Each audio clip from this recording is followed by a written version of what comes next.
you grow to be a large organization, and there's a star who also no one can stand, and they deserve it. What happens is the really good, solid people are looking at you saying, how could he or she, the leader, how could they be putting up with that? Okay, what does that say about their leadership? Can I say something about what you just described? You know, one of the things about being a successful entrepreneur is that you become a community leader as well. You know, you become a thought leader in your hometown. A lot of times you become a thought leader at your university. They're proud of you, they claim you, they promote, you know, your success and their success. And you'll make mistakes, and it'll be hard. And people that supported you and people that were behind you will have to ask themselves difficult questions because you'll have said something or done something that maybe you regretted or you should have done or you just didn't have a lot of experience. You know, you'll face roadblocks as young entrepreneurs.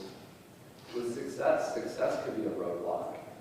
And it's going to be important to have mentors. It's going to be important to have strong friendships, strong family relationships, where you can go to people and you can recoup, you know, come back and, you know, take a break, take vacations, take a day off, and get yourself centered so that you can be the best version of yourself and you can overcome those roadblocks.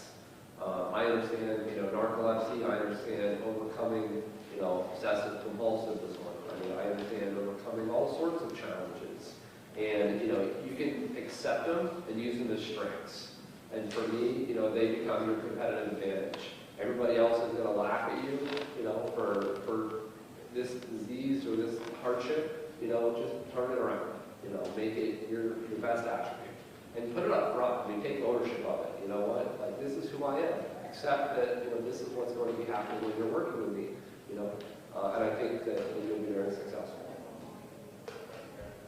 Man, we're going to do 2 more questions. So we have time for 2 more questions, then we'll do the raffle. Anyone has questions? Okay. All right, go ahead, Carrie. I was waiting until everybody was out of their questions before I chimed in. But I've had the opportunity to be familiar with all of your stories now, and it's fascinating, and I'm learning so much. But it seems like a common theme for most people, most entrepreneurs, I guess, is that you tend to change direction. You know, as things change in your lives, or you know, your interests change or whatever. And I'm curious about what causes you to change direction and how do you adapt? I'm actually in the process of continuing to do the arts that I'm doing. I'm in the process of starting another 1 or 2 other companies right now with friends of mine. And I think a lot of it becomes like, I don't know about the rest of you guys, but I'm very tunnel vision. So if something's not interesting me, I'm not doing it. But whatever's interesting me, I am 100% there. So whenever I have a new idea or you're doing something you love doing for a while and you're like, wow, I love doing this, and then you know, you're always looking out there for new inspiration and things, and when something else catches your eye, you just start focusing on that, and you know, it just kind of like takes everything over there for a while. Like, you know, most people that I know that are entrepreneurs or, you know, any other business where they're, you know, kind of focused on their own feelings and what they're thinking, there's always kind of this circle that they do. They start somewhere and they go somewhere that's completely different for a while, then eventually they end up where they started, but with a little bit more like kind of like settledness, where they're not like constantly looking for like what's that next thing, you know, what am I excited about right now. There's kind of a little bit more like fulfillment. And I think it's, you know, in anything, like your life's constantly switching, you know, like different paths you take and different life choices, and it's just kind of like you never really just stop doing something. You just kind of like start doing something that's slightly different. It just kind of like molds and morphs into other things. Over the years, I've looked at some of the most enduring multinational corporations, and once again, you have to think big. You think of a Johnson & Johnson, for example. They started out, whether it's turned into Band-Aids or something. My God, it's a multi-billion-dollar company and about 15 lines of businesses, but 20, 30 lines of businesses, each with separate P&L. It's almost, whatever you start out doing, you have to be aware that forces that are somewhat beyond your control could really start being a super roadblock. Talking to Joe last night, our core business is funded by Medicare, Medicaid, managed care, health insurance. Cut, okay. take a 90-degree, get into a business that's private pay, we can raise our prices, minimal government, legislative, regulatory influence. So you absolutely have to be able to be opportunistic. And when you're really swimming upstream, and everything that you or your company can do is not able to have you come out on top, you really have to get off the tracks and take a different direction. And it's your willingness to let go of certain businesses. Intel made a decision. I think they were seeing competition from Japan and microprocessors. They scrapped their entire core business and reinvented the company, or they would have been history. So. Lastly, I think that's the beauty of entrepreneurship, is just being able to do what you want to do. And I agree a great deal with what Jesse said. Like you do oftentimes like wind up back at the same place, but it's after you've gotten out and kind of discovered the world, or discovered other parts of business, and then all the time you do wind up back at the same place. But at least you get to say, well, I got out there, I explored what I wanted to explore, I learned something, but now I'm back and, I'm more better, revived, I'm entrepreneur. But it's the freedom. There's some people who work a traditional 9 to 5, and there's nothing wrong with that, but they don't have that opportunity to explore what they always wanted to explore. And even if, we explored something that didn't work out, at least we can check it off and say, look, tried it, turned out it worked out, I learned something, and kind of move on from there. I'd love to comment on this. I think it's a fantastic question, and I think I'm going to take a different approach to it. I think it goes back to the 10,000-hour rule, and I think that we all have experiences running businesses, and we do it for so long, and we're so passionate about it, that we end up devoting 10,000 hours faster than that 7-year period to our companies and to the different skills that make our companies successful, and then we end up having skills that we didn't even realize that we had that were so marketable. I've got an opportunity right now to be a very highly paid consultant.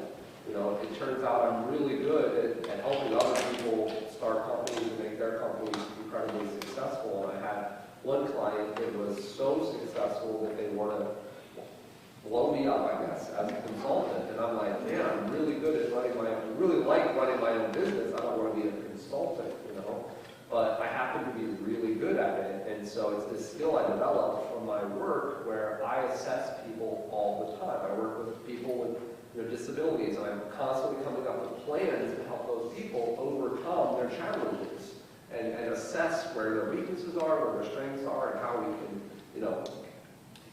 make tomorrow better and easier, and go down into like step 1 and build. And now I'm so good at that that I'm a perfectly trained consultant with a skill I never even realized I had. So I think that we all, whether we're doing sales, or whether we're crunching numbers, or whether we're in a community, we understand people incredibly well. As a consultant, my personal brand is that I like to piss people off. And it's the opposite of everything Les has told us, but for me it works incredibly well, and people pay me a lot of money because I'll piss people off. And maybe you won't. You won't say to your boss, that's a stupid idea, but I will. And so people will pay me a lot of money when somebody needs to hear, that's a stupid idea. And I'm doing incredibly well with those opportunities. Yeah.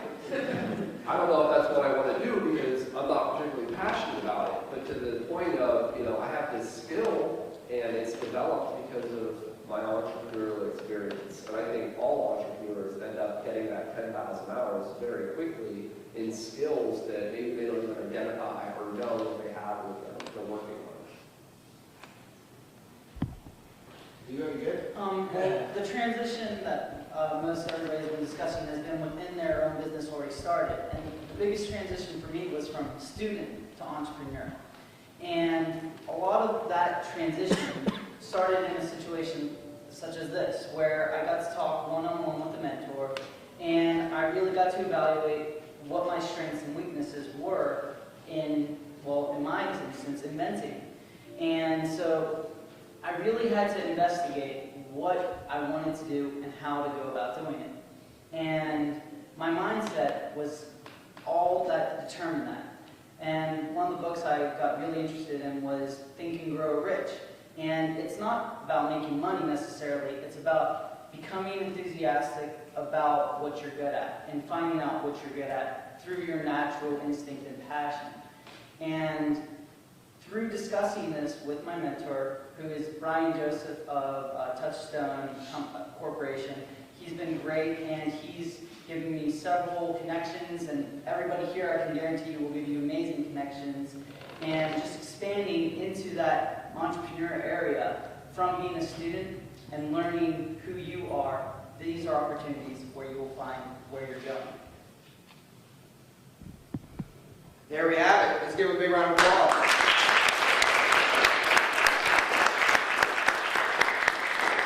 So I want to spend the last 10 minutes collecting. If we could grab Laura and Matt, that would be super. I would love collecting these things, and as well as while collecting these things, here are some next action steps for you guys. What are some action steps are you looking to take now once this event, once you leave this building? What are some action steps are you looking to take? I've got an action step. Really, I really want to pick up on something Rob said. If you can pass them all around to your left, that would be great. An action step for me in the last few years is to not be as nice and trusting, and to challenge the status quo a lot more, to make people more accountable. And I wish I would have learned it. Evaluation. Congratulations on that. Thanks, Les. It's a strength of the week. Just be careful, Rob, if you let you shoot them. I know, right? I get the check up front.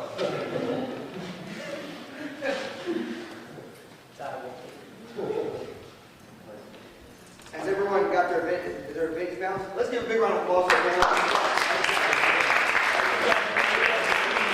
If you have any more direct questions for a specific person, they're going to be here after the event, so you can connect with them. We're going to finish with the raffle, so if you can bring those up for me, that would be great. Can we get the other ones real quick? No, just these because they can't win if they're not here. So what we're raffling off here is a business plan software. So it's $25 a month to use it. I've heard great things about it. I've used it. I love it. How's it? Life plans? I mean, I actually at one time started a business using that software to write other people's business plans. There you go. So maybe you can write a business. Write a business. I just entered, like I went through the software one time, I got all the questions, I sat down with you face to face, you answered all the questions for me, I entered it in the software, it wrote the business plans, I brought that to you, and I got a check for $2,500. There you go. That's a true testimonial of the life plan. Also, we'll give these out so we have a smaller group at the end. We're also going to do, since we have a smaller group at the very end, it's very important that you guys are a part of the picture. So we like to put a picture on Facebook of all the places we've been. Her eyes got crazy big. She's like, So we're going to do it in front of the, what do you call it? Table. In front of the table.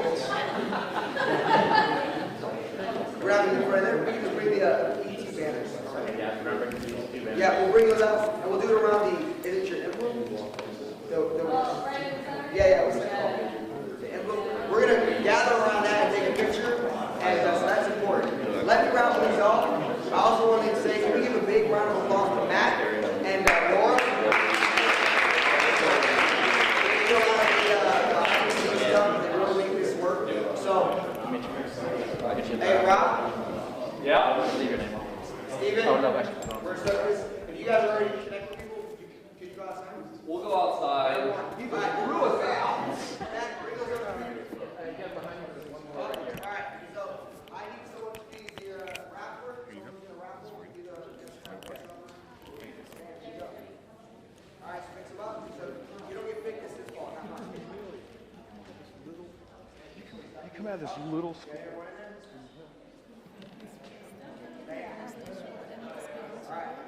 It's good. Yeah, it should be on TV. I'm not exactly sure.